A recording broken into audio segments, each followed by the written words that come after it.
Oi, gente, espero que vocês estejam bem. Continuando nossa resolução da Federal do Rio Grande do Sul de 2023, a gente está na questão 23. E esse enunciado a gente percebe que é bem maior do que os anteriores, inclusive tem dois gráficos. Os dois gráficos que tem a gente vê que são gráficos de pressão por volume, então a gente já sabe que é uma questão sobre termodinâmica, assim como era a questão anterior. E olhando bem para esses gráficos, a gente percebe que são dois ciclos, os dois são meio retangulares, só que o da esquerda é bem mais largo do que o da direita, mas os dois têm a mesma altura, aparentemente. Então, provavelmente a gente está falando de transformações gasosas cíclicas, né? Pelo que tem no desenho. Agora, o que a gente vai ter que analisar? O que a gente tem que lembrar sobre esse assunto é como funcionam os ciclos, talvez, como calcular trabalho, como calcular variação de energia interna, como calcular calor trocado, né? Basicamente, a primeira lei da termodinâmica, a segunda lei da termodinâmica são coisas úteis pra gente lembrar para esse exercício. E aí, como eu tô fazendo toda vez, se você não estiver lembrando dessa teoria, a hora que você acabar de assistir essa resolução, você pode ir lá no vídeo de teoria que vai estar indicado no final. E aí você pode fazer sua revisão ou estudar, caso você não tenha aprendido isso ainda, você pode estudar pela primeira vez. E aí ver todos os detalhes desse assunto. Tem uma playlist todinha de termo aqui no canal. Desde o mais basiquinho ali de o que é calor, o que é temperatura, até a segunda lei da termodinâmica. Então vamos lá, a gente vai ler o enunciado e a gente vai ver o que ele quer. Mas talvez, como esse enunciado é bem grande, a gente pode usar aquela técnica bem clássica, assim, de enunciados gigantes que a gente usa muito no Enem, né? Que são as questões master gigantes. Então, olhando rapidamente as alternativas que eu coloquei aqui em cima de onde eu estou, a gente vê que ele fala assim, sem ler o resto.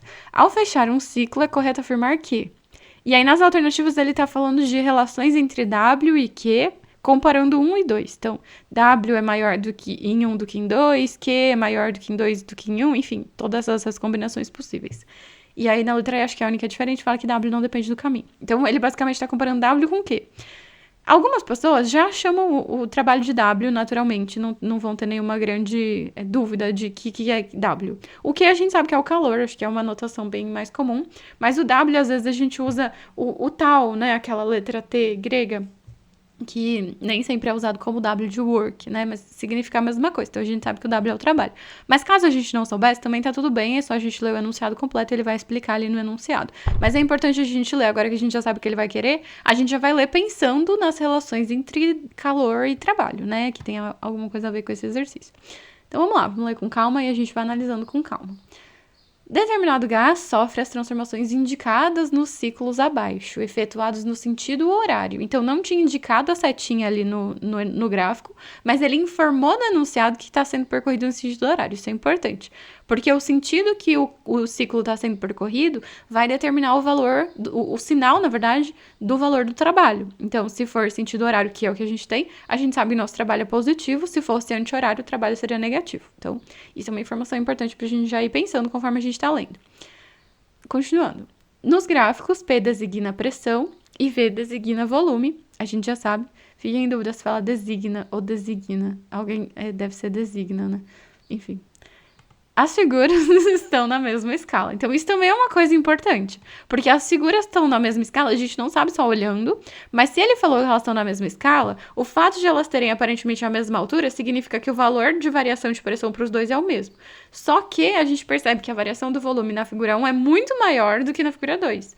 Então, o retângulo da figura 1, como a gente já falou no começo, ele é muito mais largo do que o retângulo da figura 2. Da figura 2 é bem mais estreitinho. Aí, continuando a nossa leitura. Ele fala aqui, seja W o trabalho total, como a gente já desconfiou desde o começo, mas caso a gente não soubesse, ele falava aqui. Então, o trabalho total efetivo realizado pelo gás ao longo de um ciclo, isto é, todo o trabalho realizado pelo gás sobre a vizinhança, descontado todo o trabalho realizado sobre o gás pela vizinhança ao se fechar um ciclo. Essa parte eu explico com detalhes no vídeo que eu vou deixar indicado para vocês lá no final, como é que a gente faria essa conta para entender o trabalho total, o que ele está querendo dizer com realizado pelo gás ou sobre o gás. Tá tudo indicado lá nos vídeos teóricos. Vocês assistem com detalhes depois, senão a gente vai ficar até amanhã fazendo esse exercício e não vai mudar nada agora. Então, ele fala que W pode, em princípio, ter valor positivo, negativo ou nulo. A gente já sabia disso. Inclusive, a gente já sabe que vai ser positivo, que o sentido é horário. Na parte de baixo, ele vai explicar o quê?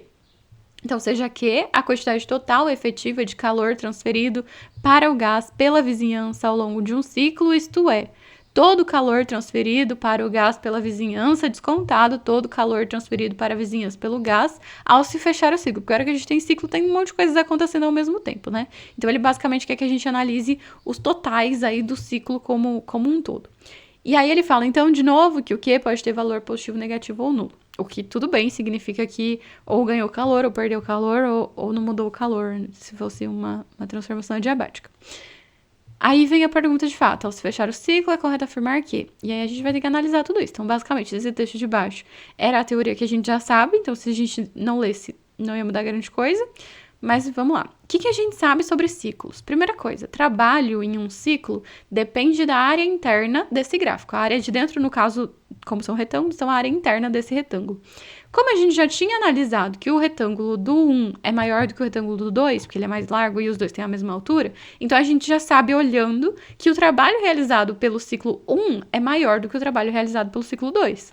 Então a gente já pode eliminar a letra A, que falava que o trabalho é maior no 2 do que no 1. E a gente também já pode eliminar a letra E, que fala que não dependia.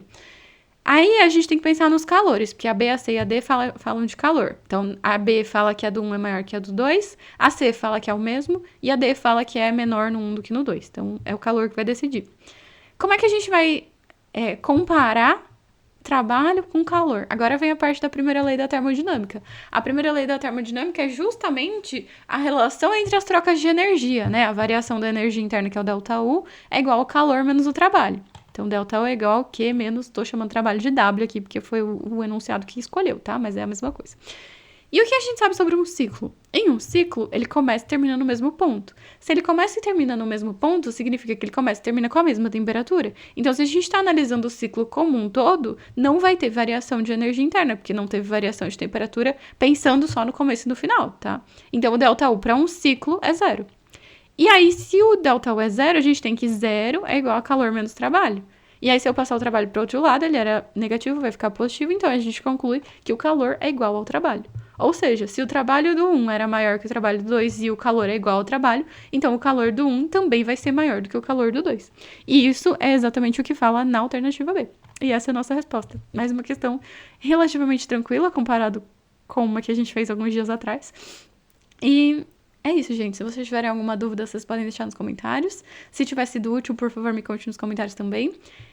Se gostaram, deixem joinha, se inscrevam no canal, continuem acompanhando, que logo a gente volta com a próxima questão da Federal do Rio Grande do Sul. Tchau, tchau e se cuidem.